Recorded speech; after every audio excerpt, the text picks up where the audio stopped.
কৃষ্ণ জল পুষ্প ফল মূল খাদ্য দ্ৰব্য যত অন্ন আদি কৰি হবে অৰ্পিব কৃষ্ণ। তেতিয়া কি কাম হব? তেবে গৃহ ধৰ্মে হিংসা দুখে নপাৱৈ কৃষ্ণে একনিষ্ঠ কুয়া মুকুতি খায়। যদি এইটোৱে সত্য তেতিয়াহ'লে ৰিজাল্টৰ দিনা খানা খাওঁতে কৃষ্ণক অৰ্পণ কৰিছিলো নাই সেইটো চিন্তা কৰিব।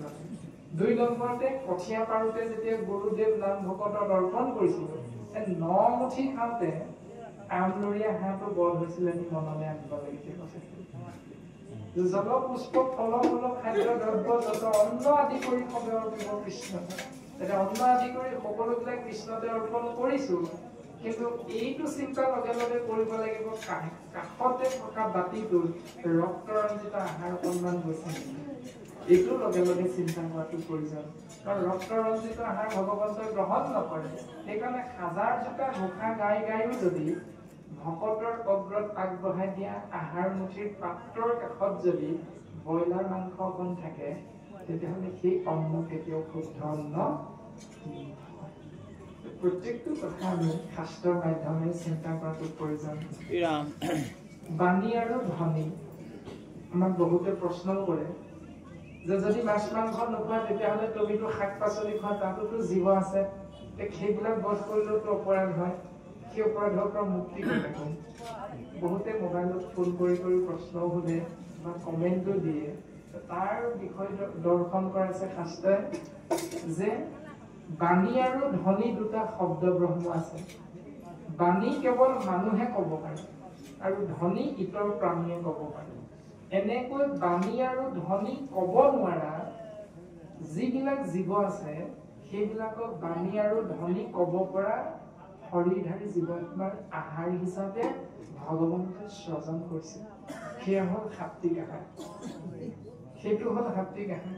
আৰু তাকো ভক্তি যেতিয়া আহাৰত প্ৰৱেশ কৰাব পাৰিম, তেতিয়া সেই আহাৰ প্ৰসাদলৈ ৰূপান্তৰিত হয়। ভক্তি মানে কৃষ্ণ নাম শ্ৰৱণ কীৰ্তন। কৃষ্ণ বুলি কৈ যেতিয়া সেই সাত্বিক আহাৰ মুঠি আগবঢ়াই দিব, তেতিয়া সেই সাত্বিক অন্ন ভগৱন্তৰ প্ৰসাদলৈ ৰূপান্তৰিত হৈ যায়। এই দৰ্শনটো গুৰুজনাৰ আদৰ্শত আছে। গতিকে এনেকুৱা গুৰুজনাৰ আদৰ্শেৰে আমি অনুপ্ৰাণিত পূজন চহকী মনুষ্য বুলি ক'ব লাগিব অসমীয়া জাতি।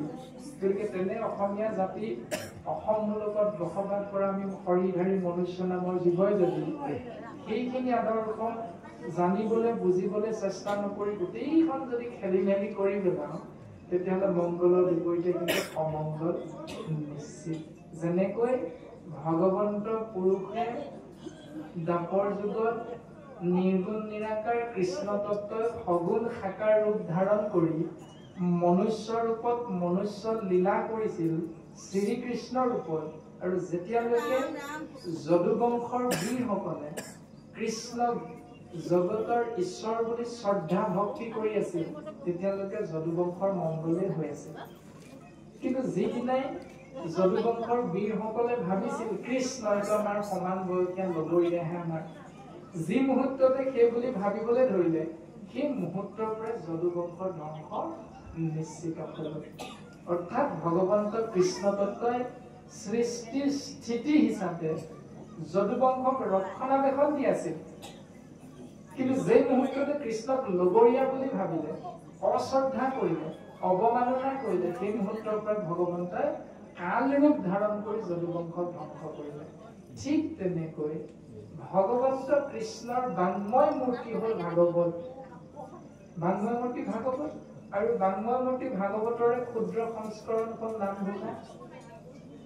মহাৰাজ নৰনাৰায়ণৰ ৰাজসভাত ভগৱন্ত শ্ৰীমন্ত শংকৰদেৱ গুৰুজনাই হাতী মাৰি ভুৰুকাত ভৰাইছিল। আমি পাঠ্যপুথি সকলোৱে পাইছো গুৰুজনাৰ ৰচনাৱলীত। গতিকে সেই বাংময় মূৰ্তি কৃষ্ণ তত্ত্ব বিশাল ভাগৱত ক্ষুদ্ৰ সংস্কৰণ গুণমালাক যদি সিংহাসনত আমি ভকতৰ দ্বাৰা গুৰুজনাৰ আদৰ্শৰে অনুপ্ৰাণিত হৈ প্ৰতিষ্ঠা কৰি তাত চাকি বন্তি প্ৰত্যেক দিনাই আগবঢ়াই আমি যদি মংগলৰ অৰ্থে সেৱা কৰোঁ, তাত যদি কেনেবাকৈ ভাগৱতে কোৱা নীতি নিয়মৰ বিপৰীত নিয়মটো সোমাই যায় তেতিয়াহ'লে যদুবংশ ধ্বংস হোৱাৰ নিচিনাকৈ এই মংগলকাৰক ভাগৱতে আপোনাৰ মোৰ বাবে এদিন কাল হৈ অমংগল কৰি দিয়ে। কথাখিনি তেনেকুৱা যে আমি যদি মংগল বিচাৰো নিয়মটো পালন কৰিব লাগিব আৰু যদি মংগল নিবিচাৰো তেতিয়া প্ৰত্যেকৰে নিজৰ নিজৰ কথা। মংগল বিচাৰি যদি অনৈতিক কাৰ্যত লিপ্ত হৈ যাওঁ তেতিয়াহ'লে এই ভাগৱতে মংগলৰ বিপৰীতে কাল ৰূপ ধাৰণ কৰি আপোনাক মোক অমংগল বা ধ্বংস কৰাব। এনেকৈহে ভাগৱতৰ কথাখিনি আমাৰো সীমিত জ্ঞান উপলব্ধি হয়। গতিকে আমি সবাৰো চৰণত ভাগি নিবেদন কৰা হৈছে যে মংগল বিচাৰি আশ্ৰয় কৰা ভাগৱতৰ দৰ্শন অমংগল কেনেকৈ হয় আৰু মংগল কেনেকৈ হ'ব পাৰে সেই দৰ্শনটো আমি বিশ্লেষণ কৰিলে এনেকৈ পোৱা যায় বুলি আমাৰ ক্ষুদ্ৰ সীমিত জ্ঞানৰ জৰিয়তে আমি প্ৰকাশ কৰা হ'ল। আৰু ইয়াতো কায় বাক্য মন জ্ঞানকৃত অপৰাধ ৰৈ গৈছে আপোনাৰ মহামহাত্মাক ক্ষমা দিব। দশম স্কন্ধ প্ৰথম ভগৱন্ত পুৰুষে অৱতাৰ ধাৰণ কৰিছে কংসৰ কাৰাগাৰত, মথুৰা নগৰত, মহাসন্ত বসুদেৱৰ ঔৰসত, দৈৱকীৰ উদৰত।